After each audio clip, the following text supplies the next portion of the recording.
Life had its own simple way for me. My name is Julie, and at 35, you would find me in the local library. It wasn't exciting, but it was my place. The books were my friends, and the dusty shelves were where I felt at home. I liked staying out of the spotlight and being in the background. I lived in a small town where everyone knew each other's business. My days were mostly the same: wake up, go to work, and then back to my small apartment. It was filled with used furniture and lots of books. I didn't really go out much, and that was okay with me, or at least that's what I told myself. Then Jack walked into my life. It was a day like any other. He wanted a book, something different, he said. He had a friendly smile and a warm voice that felt like sunshine on a cloudy day. "Hey, could you help me find a book? I'm feeling adventurous," he said, smiling with his eyes. "Sure, what type of book are you looking for?" I asked, adjusting my glasses and trying not to stare at him too much. "I don't know, surprise me," he answered, smiling in a way that showed he liked this small challenge. That was the start of everything. We began talking more and more. At first, it was about books, but then we started talking about our lives. Jack was different. He really listened, making me feel heard for the first time in a while. One day, he came in with a determined look. "You know, Julie, you're the most interesting person I've met here." "Why do you hide in here all day?" he asked, leaning on the counter with a playful look in his eyes. I laughed, a sound that felt odd to me. "Where else would I go? This town isn't exactly full of excitement," I said. Jack quickly replied, "Maybe you just need someone to explore it with. How about dinner tonight, my treat?" I hesitated, not used to this kind of attention. "I don't know, Jack." "Come on, what's the worst that could happen? You spend an evening out with a guy who enjoys your book recommendations. Plus, I promise to make it worth your while. You can show me this hidden gem of a town," he encouraged, his confidence catching. Against my better judgment, I agreed. "Okay, sure, but no fancy places. I don't like all that fuss," I said. Jack smiled brightly. "I'll pick you up at 9. Wear something comfortable." That night changed everything. Jack showed me parts of the town I'd never noticed, even though I've lived here all my life. He made me laugh, a real, deep laugh that I didn't know I could. He listened to my stories, my dreams, and my fears, never making me feel unimportant. As we walked back to my apartment, he stopped and looked at me seriously. "Julie, I know we've only just met, but there's something about you. You're genuine, and in a world full of fakes, that's rare." I didn't know what to say. No one had ever spoken to me like that before. "Jack, he cut me off, gently placing a finger on my lips. "You don't have to say anything. Just know that I see you, Julie. I see who you are, and I like what I see." Jack was always the best part of my day, making everything brighter with his care. He made me feel seen, calling me beautiful, kind, and smart things I hardly believed about myself. His warmth made the idea of forever not just possible, but desirable. When he proposed, it felt like a dream. "Marry me, Julie. I can't imagine my life without you," he said, his eyes sincere. I didn't hesitate. "Yes," I said, feeling excited and a bit shocked. But before we got caught up in wedding planning, there was one important step: we had to meet his parents. Jack had warned me, "My folks have high standards for who I bring home, but don't worry. They're going to love you once they see how amazing you are." Though his words were meant to comfort me, my nerves were still there. I was very nervous before meeting Jack's parents. I searched my closet for something simple but nice to wear, but it felt like a difficult task. Jack, on the other hand, was completely relaxed. He seemed almost uninterested, as if he wasn't worried at all about how the meeting would go. "You're overthinking it, Julie. Just wear what you're comfortable in," he told me casually, which only made me more nervous.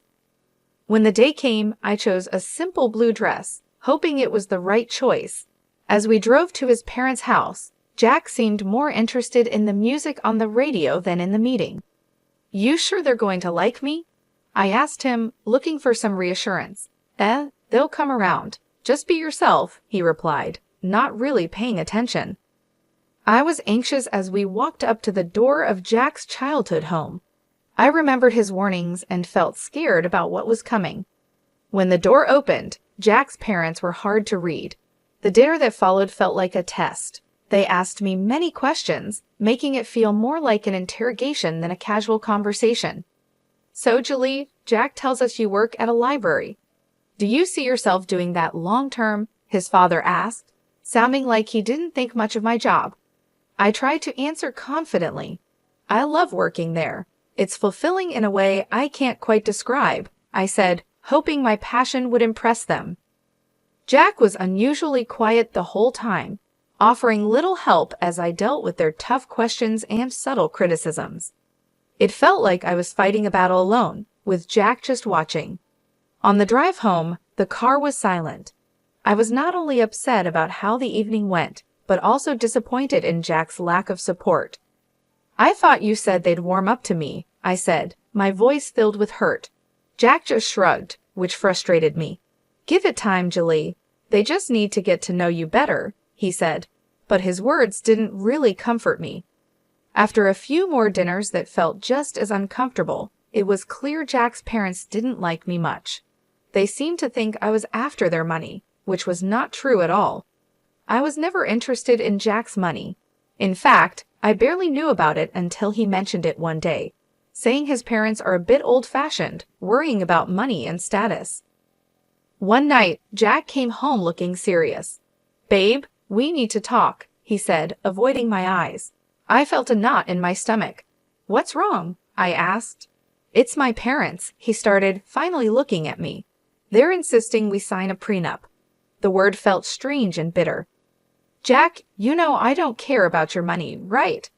He sighed, running his hands through his hair. "I know, and I don't care about it either, not when it comes to us. But they're adamant. They think it'll protect both of us or something." I was hurt, I won't lie. It felt like they were expecting our relationship to fail. But I loved Jack more than I cared about his parents' approval or some silly agreement. "Fine," I said, sharper than I meant to. "Let's sign it and be done with it. Your money, my money, whatever. I don't care. I just want you." Jack looked relieved, and part of me hated that he felt that way. "Thank you, babe. I hate this as much as you do. It's just a piece of paper. It won't change anything between us." So we signed the thing. Some lawyer his parents knew drew it up, making sure neither of us could touch the other's stuff if things went bad. It felt like signing a declaration of distrust before we even began, but I pushed those thoughts away.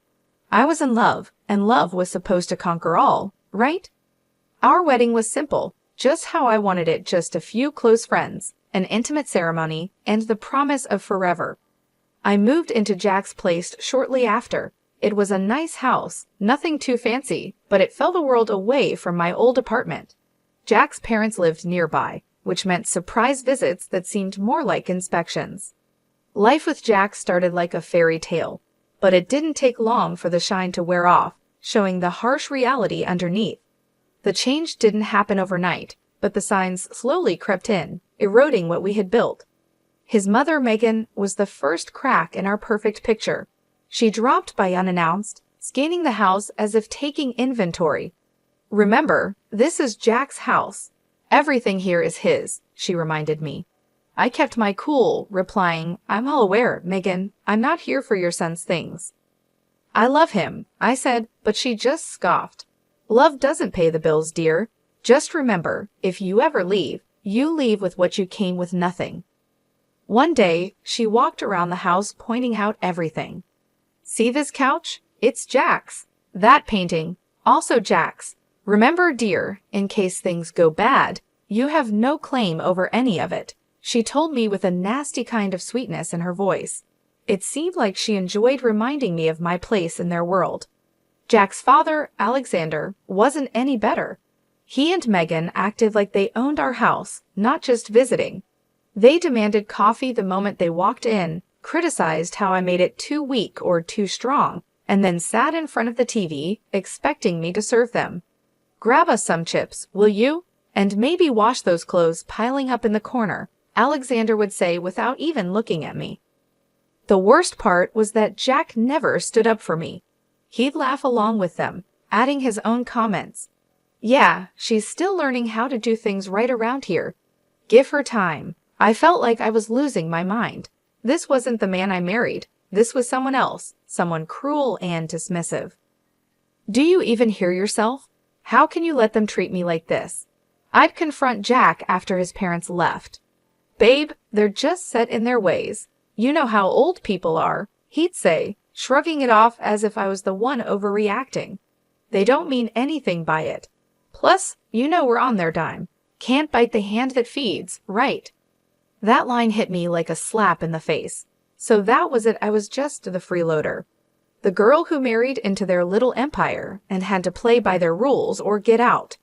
My job at the library, which I loved, was a joke to them, just another reason for them to look down on me. The days all blurred together, each one just like the last, until that unremarkable Tuesday when everything changed. I was at work, shelving books when I felt a sharp pain in my stomach, doubling me over. It wasn't just stress. It was something more, something worse. The next thing I knew, I was in the hospital, the sterile smell of antiseptic filling my nostrils. Lying in that hospital bed, I couldn't help but think how this was a new low, alone, in pain, and not a single message or call from Jack. When I thought things couldn't get any worse, there was a knock at the door. A man I never expected was standing there. He wore a suit and held a briefcase, looking completely out of place in my sterile hospital room. Are you Julie Bowen? He asked. Yes, that's me. Who are you? I replied, my voice weak and tired from the pain and constant letdowns. I'm Scott Atkins, a notary.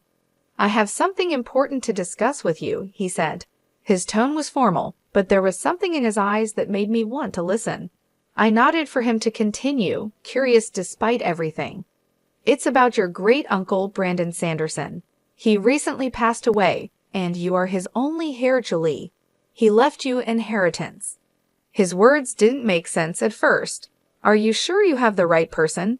I haven't seen him for 18 years, I said. Scott nodded. Quite sure. He was a private man, but he always remembered you and wanted to make sure you were taken care of. Lying in the hospital bed, feeling a mix of confusion and excitement, I watched as the notary got ready to explain my great-uncle's will. He cleared his throat, opened his briefcase, and spread out the documents in front of him. Julie, your great-uncle was a wealthy man with fine taste. He left you a significant inheritance. We're not just talking about money here, though there's plenty of that. $40 million, to be exact, Scott began, his voice calm and factual. $40 million? I repeated, my voice cracking. That's right, he continued, unfazed by my shock. But there's more. You're also inheriting shares in several large companies. These are not small investments. We're talking about major stakes in some of the most stable and profitable companies out there. My mind raced, trying to grasp the enormity of what he was saying. Owning parts of companies I had only heard about on the news seemed like a fantasy. And there's property, Scott went on, flipping through the papers. An old large house in one of the most prestigious areas. It's not just any house, Julie. It's a mansion with history, acres of land, and it's all yours now. I tried to imagine the house, the kind of place I had only seen in movies. It was overwhelming, to say the least. Don't forget about the antique car, he added with a slight smile, as if expecting my reaction. A classic, fully restored, and in mint condition. It's a collector's dream. I laughed, feeling like this was all too strange. An antique car too. What am I going to do with that? I barely drive as it is, I said. Scott's smile got bigger. Well, it's yours to do with as you please. Maybe take it for a spin now and then. He continued, and then there's the furniture and paintings inside the house. They're genuine antiques, some of them centuries old. Your great-uncle had a taste for fine things. The room seemed to shrink, and the air got heavier as I tried to understand everything he was saying. So I've inherited a fortune, a company, a mansion, an antique car, and a collection of art and furniture.